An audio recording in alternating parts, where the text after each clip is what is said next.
Renee Haney, Diocesan Youth Director.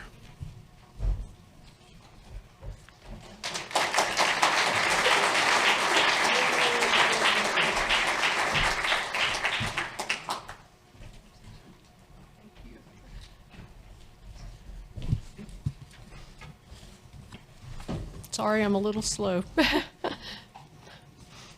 Thank you, Bishop. I would like for y'all to enjoy our slide presentation from our summer camps 2022 while I share about camp and EYE. Before I start, I want to echo Jim's thanks from yesterday. Your prayers were and continue to be appreciated. Back in May, while I continued to recover, it became very apparent to everyone but me that I would not be able to serve at camp.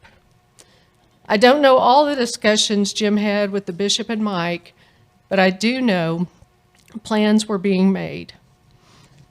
Thank you to Bishop Scott, Mike, Elizabeth, and Anna for all your support.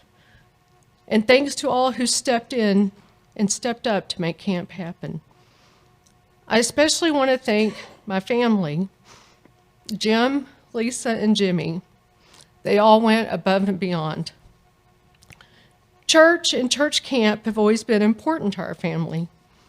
When our kids were little, Jim would take them with him to camp in Kansas. When I started to work here in our diocese with the youth, I would drag them to the retreats and camp. When they got older, they served as counselors, and they have continued to join us each summer. Jimmy and Jim taking care of the lessons, music, worship, and Lisa is my right-hand person, basically reading my mind, knowing all the ins and outs and what needed to be done. So when we realized I wouldn't be able to go, my family stepped in and did all their jobs, plus mine too. As Lisa told me several times, "Mom, we got this." And thanks to Jim for supporting me always.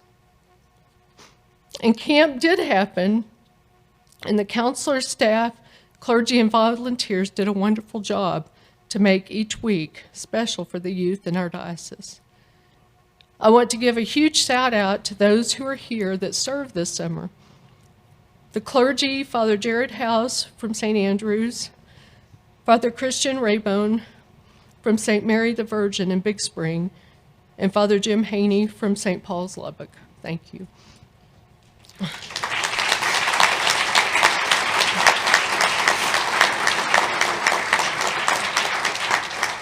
I also want to thank Mother Leanne and Dan Wigner. They were supposed to come join us at the Camp Quarterman Junior, but were unable to, but thank you for your willingness to come. Thanks to Jimmy for being at both weeks, taking your vacation. And thank you to Justin Sanders, who served at our nurse camp for Camp Quarterman and kept everyone safe.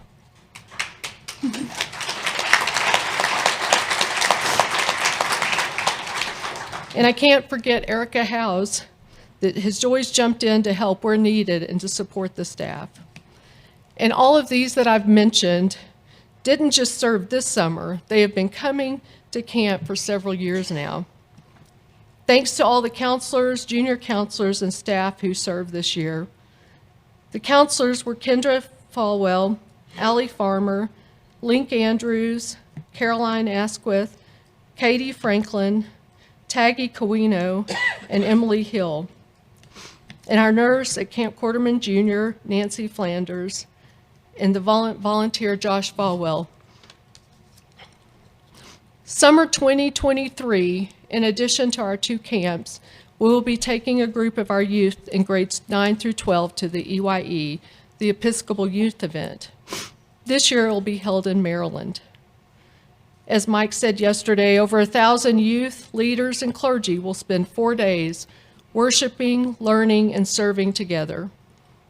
We are fortunate to have had our bishop join us at EYE. I don't know if he remembers this, but Bishop Scott told me in Philadelphia that all of our youth in our diocese should have this experience. Our presiding bishop, Michael Curry, has described the Episcopal Youth Event as one of the most important and transformational ministries of the Episcopal Church. Over the years, so many youth have begun their journey in the Jesus movement through it. For the youth in our diocese, it is powerful as they come together with so many other youth from across the Episcopal Church. And many friendships are made at EYE, and they continue for years after. The youth who attend come back excited and want to share their experiences and what they learned with others. Please help us to get the word out to your youth in your churches. And please pray for the youth. And thanks always for your continued support. And I didn't cry.